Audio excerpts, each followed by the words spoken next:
सरकार को grace show करते हुए कहीं नहीं रोका, कहीं नहीं टोका, जबकि मुझे बहुत सारे दिनों से सरकार की बहस की समझ नहीं आ रही थी कि वो बेंच को किस तरह इस कन्विक्शन को वो जस्टिफाई करेंगे। मगर हर बात का यही जवाब शुरू के 5-7 दिन मिलता रहा कि ये हम आपको एंड में बता देंगे आखिर में। तो आज मेरा ख़्याल है वो दी एंड हो ही गया, आज वो दिन आ गया। और आज भी जब कुछ सवाल पूछे गए तो जिनके नतीजे में सरकार ने कहा कि कुछ देर के बाद इनके जवाब देते हैं, तो जिस पे मजबूरन मैंने कहा कि आज आखिरी दिन है, अगर अब नहीं तो फिर कब। सो आज आपको ज़रूर इन सवालात के जवाब जो हैं वो देने हैं। बेंच बार बार आज एक ही बात पूछता रहा कि आप ये बता दें कि आपने साइफ़र को एग्ज़िबिट क्यों नहीं किया, साइफ़र को पेश क्यों नहीं किया, उसके कंटेंट्स पेश क्यों नहीं किए।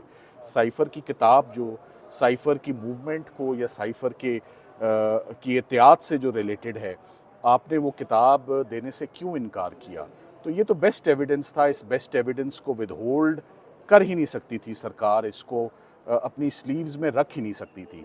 आज बार बार जज साहिबान पूछते रहे सरकार से कि आप ये बताएं कि ये जो कम्युनिकेशन जिसे आप कहते हैं कि हुई है, ये किस दुश्मन मुल्क के साथ इसको शेयर किया गया है और इससे क्या पाकिस्तान को नुकसान हुआ है या क्या किसी बैरूनी ताकत को इसका फ़ायदा हुआ है। तो किसी भी बात का कोई जवाब जो था वो नहीं था।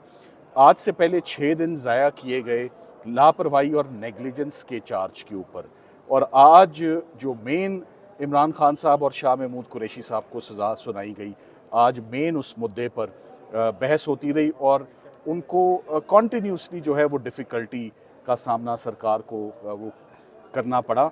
तो बात यही है कि ये केस पाकिस्तान की हिस्ट्री का मेरा ख़्याल है बड़ा बदकिस्मत केस है कि इसमें आज दिन तक मेरा ख़्याल है कि सबसे एक्सपेंसिव ट्रायल होगा, सबसे एक्सपेंसिव अपील होगी। नेशनल एक्सचेकर का बहुत नुकसान हुआ है इस केस में, क्योंकि इस केस से पाकिस्तान का ना सिर्फ इमेज ख़राब हुआ है बल्कि अदालतों का वक्त भी ज़ाया हुआ है। ये फ्रिवलेस विक्सेशियस केस था और ये बरियत की तरफ बड़ी तेज़ी से बढ़ता हुआ मुझे नज़र आ रहा है एटलीस्ट, और मैं एक्सपेक्ट कर रहा हूँ कि कल इसमें दलाइल मुकम्मल हो जाएंगे दोनों पार्टीज़ के।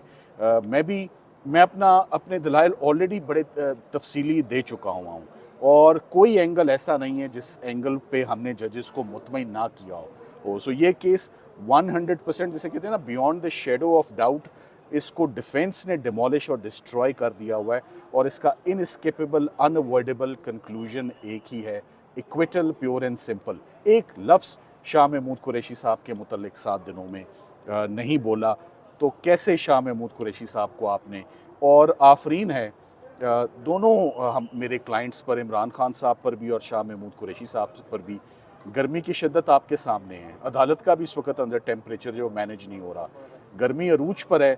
ना हमने इसमें आज दिन तक ज़मानत मांगी है, बल्कि बड़े सब्र से जब सरकार का दिल किया तो उन्होंने सर्दी में जल्दी जल्दी केस रातों रात निपटा दिया, और जब सरकार का दिल किया तो शदीद गर्मी में आहिस्ता आहिस्ता धीरे धीरे उन्होंने इस केस को हल्की आंच पर चलाया है। तो वो भी चला कर देख लें कि क्या निकलता है इस केस में। ये खुद ही बार बार कह रहे हैं ताल्लुकात ख़राब। मेरा ख्याल है वो इमरान खान साहब के किसी इकदाम से, शाह महमूद कुरैशी साहब के किसी इकदाम से पाकिस्तान के ताल्लुकात किसी फॉरेन कंट्री के साथ स्पॉइल नहीं हुए। सरकार बार बार इंसिस्ट कर रही है कि ख़राब हो गए हैं। मेरा ख्याल है आप शायद ख़राब कर दे, सरकार अपने इसरार पर हुए कोई नहीं है। बैरिस्टर साहब, अब ये समझ लिया जाए कि कल ये केस कंक्लूड हो जाएगा, क्या उम्मीद करें? जी, मेरी ये दिली ख्वाहिश है कि ये केस कंक्लूड हो जाए, ना सिर्फ मेरी, अदालत में आने वाले हर शख्स की, मीडिया की, और मैं उम्मीद करता हूँ कि ये वो केस नहीं है इंशाल्लाह जिसमें अब जज साहिबान इसमें फ़ैसला महफूज रखें। आज जज साहिबान का जो रिएक्शन था कि आज उनको कुछ अच्छी बातें बताई जाएंगी, वो जिसे कहते हैं ना save the best for the last, मगर कुछ भी नहीं था। ना इसका आगाज़ अच्छा था, 7 दिन के बाद खोदा पहाड़ चूहा भी नहीं निकला। तो 7वें दिन भी कोई अच्छी बात नहीं हुई कि ये सज़ाओं को जस्टिफाई किया जा सके। सो मैं समझता हूँ कि इसका फ़ैसला इंशाल्लाह कल ही हम एक्सपेक्ट करते हैं और उम्मीद करते हैं कि हमारा सफ़र कब से शुरू हुआ है।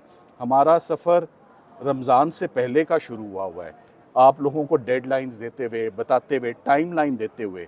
मगर मैं वही जैसे आपको कहा कि शदीद गर्म, मैंने सर्दियों में केस शुरू किया था, एक गर्मियाँ आ गई हैं। सो उम्मीद करते हैं कि आप जजेस को इसमें मज़ीद क्लैरिटी या मशावरत के लिए मेरी ऑब्जर्वेशन में टाइम दरकार नहीं होगा, फैसला कल ही आएगा है इसका। अच्छा, अगर उनके हक में फैसला आ जाता है इमरान खान साहब के हक में, तो क्या इसको चैलेंज भी किया जा सकता है प्रोसिक्यूशन की जानिब से? देखिए, इसमें honourable supreme court of Pakistan के 3 फाजिल जजेस ज़मानत की, ऑल्दो ज़मानत की हेयरिंग बड़ी टेंटेटिव होती है, वो ज़मानत की हेयरिंग में एक बात पर अगर आपको याद हो तो ऑनरेबल मंसूर अली शाह साहब नाराज़ होते रहे इस बात पे, जब उन्होंने कहा कि साइफ़र किधर है, तो उन्होंने कहा वो तो सीक्रेट है, वो हम ना आपको दिखा सकते हैं ना हम केस में देंगे। उन्होंने कहा ये क्या बात हुई कि क्या अदालत से भी कोई डॉक्यूमेंट, जो मेन डॉक्यूमेंट हो जिस पर आपने सज़ाएं सुनाई हो, क्या वो सीक्रेट रखा जा सकता है?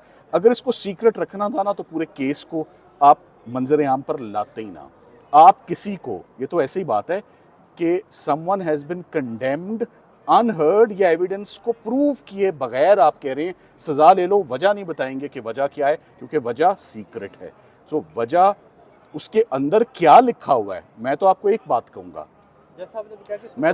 कहूँगा, आप साइफ़र इस स्टेज पर ना लाया जा सकता है, ना देखा जा सकता है, ना पढ़ा जा सकता है।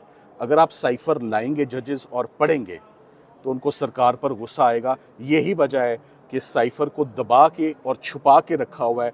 वो सारा इमरान खान साहब और शाह महमूद कुरैशी साहब के मौक़िफ़ को इंडोर्स करेगा और सब्सटेंशिएट करेगा, सरकार के खिलाफ जाता है तो आज दिन तक उसको सामने नहीं लाए। बड़ी सिंपल और क्लियर बात है। अच्छा, सलमान सफदर साहब, अलकादर ट्रस्ट केस में खान साहब की ज़मानत हो चुकी है, साइफर केस में भी आप कह रहे हैं पर उम्मीद है कि ज़मानत हो जाएगी, और उसके बाद इद्दत केस भी अब तकरीबन वाइंड अप होता हुआ नज़र आ रहा है। तो करंट सर्कमस्टांसिस को देखते हुए आपको क्या लग रहा है, खान साहब की रिहाई अनकरीब होने जा रही है मुस्तक़बिल? देखिए, सरकार हर केस में, जैसे कि आपने देखा, मैदान या छोड़ भागती है या वो टेस्ट मैच खेलती है। ये वो आज साइफ़र, मुझे तो ऐसा लगा कि आज जैसे कहते हो ना कि सारे दिन की बॉलिंग होती रही और फिर शाम के वक्त जाके ब्रेक थ्रू हुआ, यानी कि एक विकेट गिरी है। तो सरकार की जो बड़ी सज़ा की विकेट थी ना, आज छोटी, पहले उन्होंने 5-7 दिन छोटी बात की है, आज वो बड़ी पर आए हैं। मुझे तो इस पर हैरत है, पहले बड़ी की बात होती है फिर छोटे की तरफ जाते हैं। तो 5-7 दिन बात होती रही छोटे जुर्म की, आज जब बड़े जुर्म की बात आई तो केस शुरू होते ही कलैप्स हो गया और कोई उसका अच्छा जवाब नहीं आ सका। आपके सवाल का जवाब ये है, इमरान खान साहब की जैसे ही इद्दत और निकाह में वकील साहब जो मुल्क से बाहर चले गए हैं, अपने केस को बीच में छोड़ के अपनी प्रोफेशनल जिम्मेदारियों को, जज साहब का ऑर्डर है आप नहीं आ सकते, आप वीडियो लिंक के ज़रिए मावनत दे दें, अपने आर्ग्यूमेंट्स भेज दें, अपने जूनियर को भेज दें।